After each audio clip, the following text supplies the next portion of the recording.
l'apôtre avait prédit que dans les derniers temps de l'existence de la terre, les hommes seraient irréligieux. Plus l'on avance dans le temps, plus les hommes se moquent du divin. Il faut reconnaître que le Dieu adoré par les trois religions monothéistes est intriguant, voire parfois déroutant. Je vous le concède. Cependant, pour tenter de donner réveil à ce Dieu intriguant, déroutant, les chrétiens sont viscéralement persuadés qu'il leur faut prouver son existence. Or, les Écritures saintes n'ont jamais cherché à prouver l'existence de Dieu. Pourquoi? Parce qu'elles ne présument jamais que Dieu n'existe pas. Elle fait mention d'un Dieu réel, d'un Dieu authentique, d'un Dieu tout-puissant. Le comble est que Dieu lui-même n'a jamais cherché à prouver son existence. Il dit solennellement « Je suis Dieu, je ne donnerai pas ma gloire à un autre ». Il ne cherche pas ici à prouver son authenticité. C'est une revendication légitime de sa totale suprématie. À Moïse, il a clairement dit que pour l'éternité, son nom est « Je suis ». Et c'est pourquoi, dans le tétragramme YHWH, que l'on prononce Yahweh en français, parce que des voyelles y ont été ajoutées pour être à même de prononcer ce nom, il y a 3 temps répartis comme suit. Celui qui était, celui qui est, celui qui sera. Pourquoi chercher à prouver l'existence de celui qui est? On aura beau parcourir la Bible, du livre de la Genèse jusqu'au livre des Révélations, communément appelé l'Apocalypse, nulle trace ne pourra être trouvée où un auteur biblique tente de prouver l'existence de Dieu. Lorsque vous êtes en forêt avec des amis, tenez-vous absolument à leur prouver qu'il y a des arbres? Les arbres sont là, point ne vous est besoin de chercher à le prouver. Juifs et musulmans ne se posent aucune question sur l'existence de Dieu. Ils croient en lui et le craignent, point. Nous, chrétiens, sommes si téméraires que nous voulons définir Dieu. Franchement, qui peut se prévaloir d'être capable de définir Dieu? Tenez, qui peut se targuer d'être capable de définir le goût, quel qu'il soit, salé, sucré ou amer? Oh, soit dit en passant que celui qui y parviendra sera en mesure de définir la vraie nature de Dieu. Mais d'ores et déjà, souhaitons-lui bonne chance. En attendant que cette personne y parvienne, nous nous obstinons à expliquer au monde pourquoi Dieu se définit en 3 personnes distinctes. Et là, ça part dans tous les sens, à commencer par le mot Trinité. On parle même de la Sainte Trinité.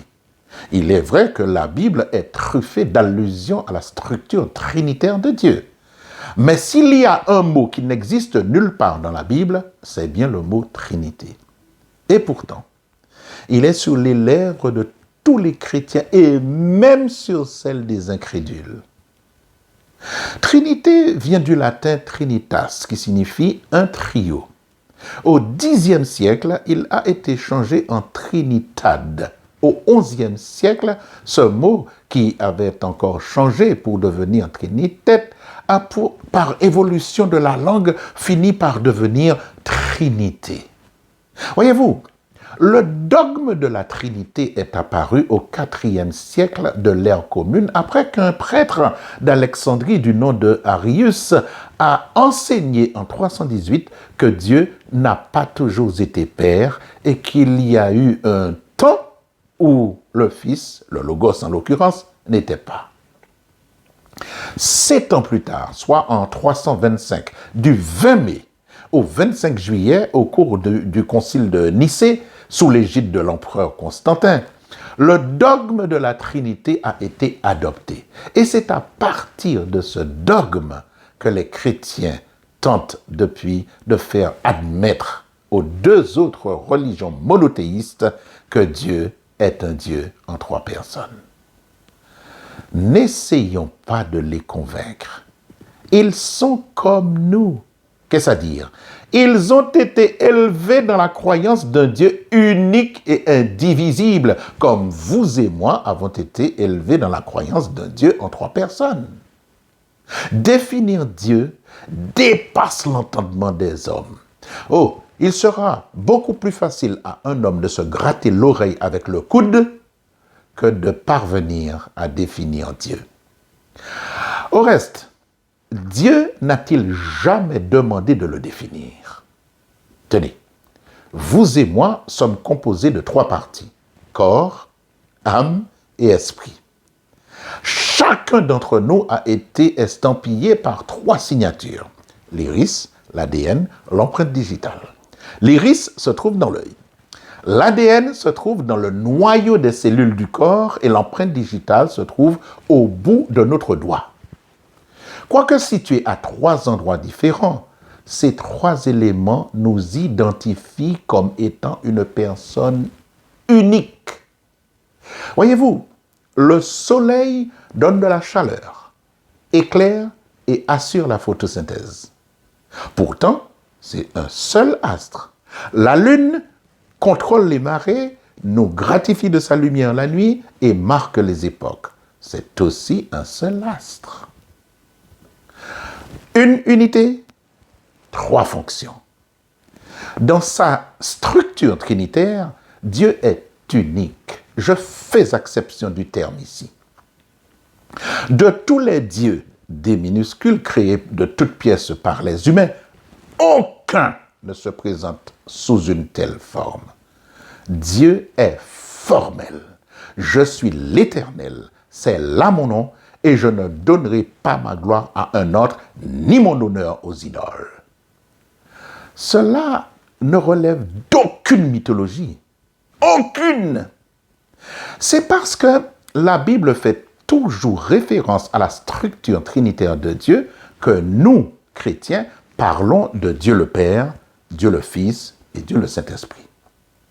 Dieu est ainsi désigné dans l'unique but de permettre à tous les humains de le cerner, de comprendre sa structure, lui qui se définit comme une lumière inaccessible. Mais dites-moi, une lumière est-elle dotée d'un esprit? Une lumière est-elle dotée d'un fils? Non, bien sûr. Les images terrestres telles que Père, Fils, Saint-Esprit, Roi, Prince, structure, trône, dignité, puissance, héritier sont allègrement employées dans les Écritures pour nous permettre d'entrevoir le céleste.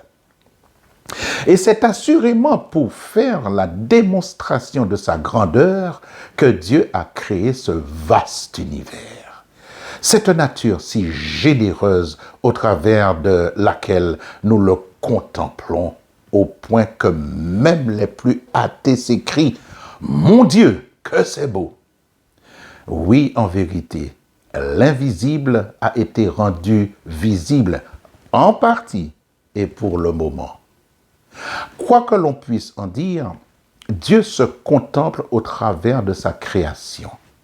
Nous pourrons doter Dieu de tous les noms prescrits dans la Bible, nous reviendrons toujours à la même constatation possible.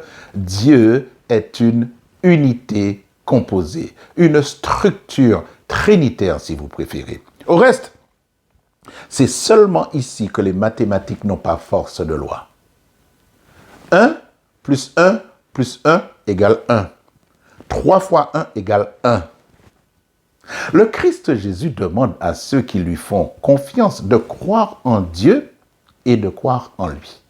Mais sans la foi, est-il possible de croire en Dieu?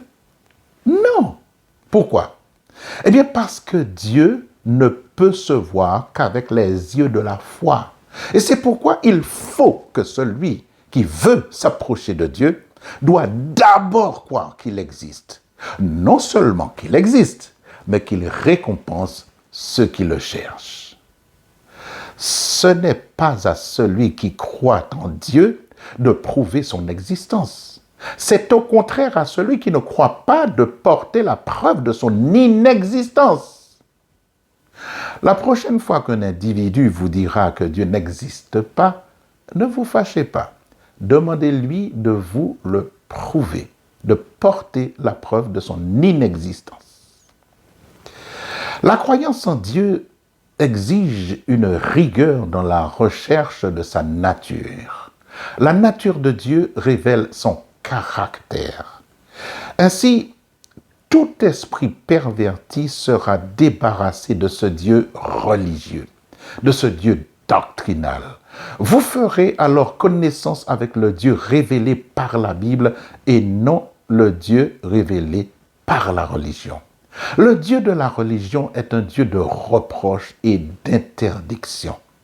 Tu ne dois pas faire ci, tu ne feras pas ça, il ne faut pas faire ci, il ne faut pas faire ça. Et ensuite, apportez-moi votre argent. Le Dieu révélé par la Bible invite au contraire chaque humain à venir discuter avec Dieu, à décharger sur Dieu tout leur fardeau, de s'alléger sur Dieu. C'est ce Dieu que vous devez connaître. À une prochaine fois pour une nouvelle étude. En attendant ce moment, n'oubliez pas de vous abonner à notre chaîne Jean-Charles Pamphile, Réflexions sur la Bible, en y ajoutant le titre que vous recherchez.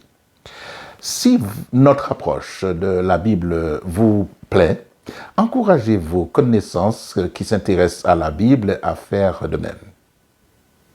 À bientôt si Dieu veut et si vous-même vous le désirez. À bientôt.